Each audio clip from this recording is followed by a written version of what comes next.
Morning guys, I'm going to talk about arousal this morning. Now it's not the Peter K arousal. If anybody doesn't know what I'm talking about, search on YouTube Peter K dog lipstick or Peter K lipstick, and some of international, some people watching this who are out with Britain might not understand his accent, but it's really funny. But that's not what I'm talking about. I'm just talking about emotional arousal, or the dog being excited. Now, from my own experience, and I've been playing around with this for the last few months, it's one of the single biggest factors in being able to get your dog to do what you're looking for, okay? And I've thought about it that arousal is the fuel, okay? The emotion is the spark, but arousal is the fuel. So if you get a dog that's frightened, that's the spark, and the arousal is the fuel, which will keep the flame going. So if we can reduce the arousal level, we can reduce the fuel that's going in behind the emotion. I'll give you a few examples of it. One dog I've been working with for the last couple of months, she's a little Staffordshire Bull Terrier cross, recently adopted, and the dog is pretty high. She's pretty wired a lot of the time, or she was when we first started. Now, when we first started working with her, put her on a 6-foot lead, which allows us to move relatively freely around us, and we walked through a public park at a snail's pace. By walking at this really low pace, and I found a lot of people that I've been working with, they have difficulty walking at this slow pace at first because we're not used to walking at this slow pace. But by walking at this crawling pace, what we've got is the ability to allow the dog to start thinking. So what happened with Rosie was, when we start walking at this really slow pace, she starts sniffing the ground, which means that she now starts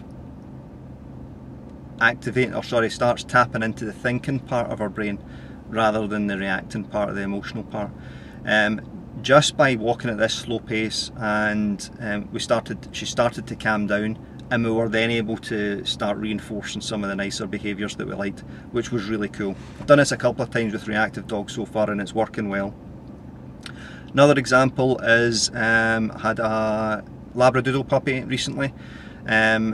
Dog's 12 or 13 weeks old, first time out in one of the parks that I use, and we went on, and the dog was not interested in us at all because he was so wired, he was just so excited about being out in the big world. So what we did was we took him away from the path into a big open area, and we just stood and let him chill out. And a couple of things happened with him.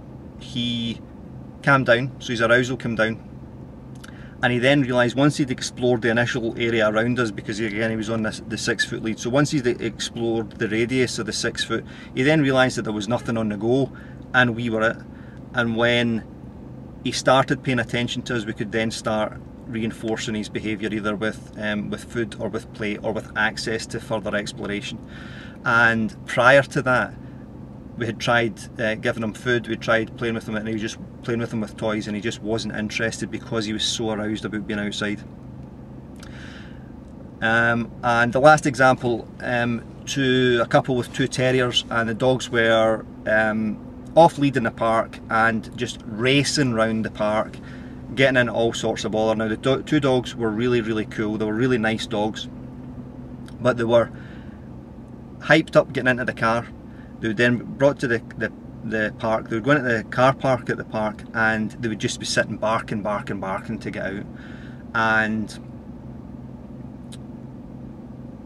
the couple would then open the boot of the car, or tailgate for my American viewers, the boot of the car, and the dogs would race out, I mean bolt out the back of the car like a couple of greyhounds out of a trap.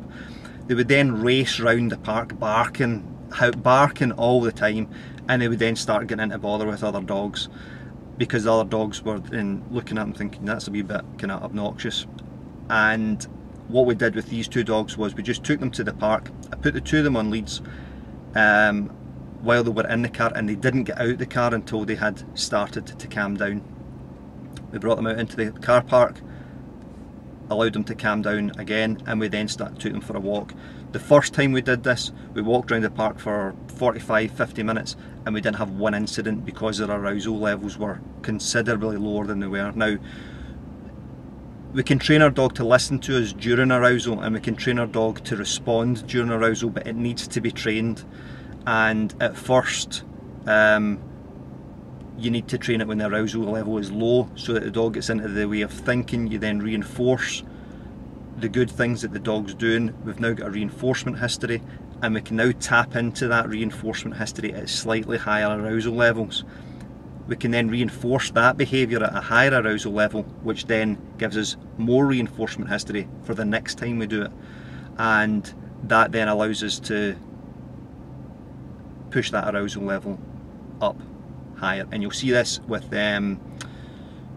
if you look at really high level either sports dogs, whether it's protection sports, shoots and the French ring, some agility stuff, fly ball, the dog is still performing and it's still responding to cues when it's performing, and this is because it's been trained to do that. But you don't start at that level, you start at a low level and you gradually build up the level that the dog is aroused, in order that you can the dog can still listen to you. So just by slowing down your pace when you go for a walk, if your dog's not listening to you or is reacting to other dogs or to people in the environment, slow down your pace. And I'm talking a snail's pace, a crawling pace, as if you're just going for a stroll, the same kind of pace that you would go at if you were walking after a nice meal on holiday, and you've gone for a walk for half an hour afterwards and you're going for a nice walk, a really slow pace. And by slowing this pace down, it allows your dog to start thinking and brings the arousal level down. So hope you found this useful. Any comments, again guys, now please keep the comments constructive. I know I've asked you before, you're wasting your own time. I moderate all comments, so if it's anything that's not constructive, all that you're doing is you're wasting your time, and you're wasting my time as well, because I'll just not approve it.